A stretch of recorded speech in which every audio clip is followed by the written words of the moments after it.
Hello there, my wonderful lovelies. Reverend Muriel here from the Spirituality and Mimosa Meetup. I am knowing that you are enjoying vibrant health, joyous prosperity, and numerous happenings that evidence the beauty of life. I know that all is well. Well, this Sunday, we will meet at my favorite restaurant, Jaleo. We are meeting at the one that is located in Crystal City, Virginia. There's easy parking, easy metro, easy. Jose Andres is the genius behind the food at this restaurant, and I have to confess that I have a chef crush on him. He has many different restaurants all over the country. I went to a restaurant in Las Vegas the last time I was there, and really, after I ate every dish, I wanted to eat it again. It was no question the best food that I had ever eaten. And the bill, well, I left after spending well over $100, wanting more food, but not wanting to spend more than I had already spent. $100 is enough for me for one meal. Jaleo is a lot easier on the pocketbook, but the food is still very excellent. Did I say enough fairies?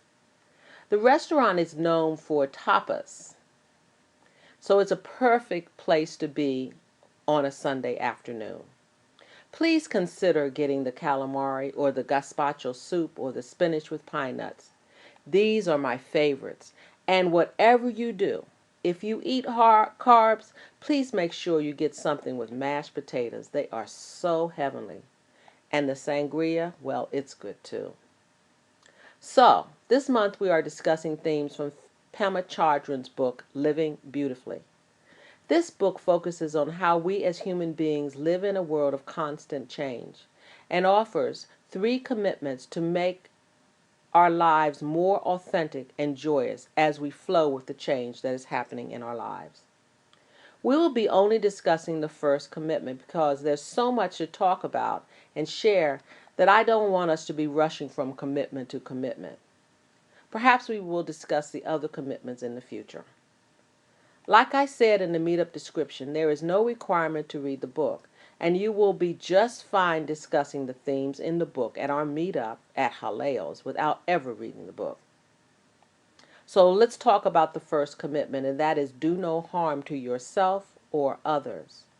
I want to talk about not harming ourselves because once we learn to not harm ourselves, we can actually extend this to others. So let's start by discussing change. Well, change is all around us, right? Many of us in the U.S. are contemplating change during the election season. And one of our presidential candidates is even using a slogan about going back to how things used to be, which is a slogan that is against change. It's very interesting. But we're also experiencing change in our own personal lives. And the thing is, people do not like change that much. We all kind of like things to stay the same. Sometimes even when they're not that good, figuring the devil you know is better than the devil you don't know. Well, Pema tells us that we dislike change so much that we devise ways of escaping the change that is happening in our lives. These ways are like ways of numbing out so we don't feel the feelings that come with the change. Some of the ways she talks about are we eat too much, we drink too much, we work too much, we watch TV too much, or we're online too much. And to this list, I want to add spending too much and one that I particularly use to escape my life, and that is compulsive busyness. I think this compulsive busyness is something that we in the DC area may do more than people do in other areas. And why do we do this? Well, perhaps our jobs are changing because we have a new boss. Maybe our partners are changing. They're changing the way they are in the world, or maybe they're even leaving. Our lives are changing because we are newly out of school or newly retired. And in order not to deal with the feelings that we have of this change, we escape. I wonder what is your favorite method of escape? Now, Pember doesn't bring this all up so we can judge ourselves or forcibly get ourselves to do less eating, drinking, shopping, less escaping. She says that it is enough and a good practice to just notice the behavior and perhaps before we indulge in that behavior, just be in the uncomfortableness of not doing it, a thing she calls simmering. Just pause before you do that online shopping and feel how it feels to not do it. Be in the moment of that. Because all this escaping is harmful for us because we are not living in the world as it truly is.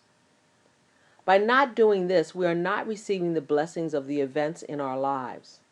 And there is so much to learn from change if we learn to flow with it. And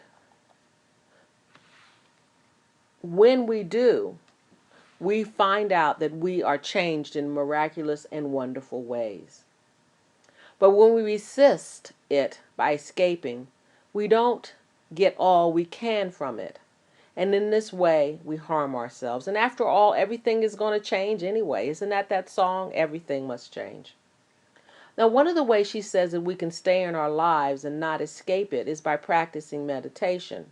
And I've talked about this before. And she has a very good description or instructions about meditation in this book, and I commend it to you for your reading. Or just go on YouTube, as I've said before, and see the meditation there. Because meditation allows you to slow down enough to notice yourself, to be with the change, to allow it to happen without resistance. So let's talk about the changes going on in your life and the ways you are escaping, or perhaps you're not escaping. But if you are escaping, are your escape routes working for you? Do they bring you lasting pleasure? And let's talk about just being with change and having faith, yes, having faith that all things are working out just as they are supposed to and for our highest good. So I see you on Sunday. Until then, bye.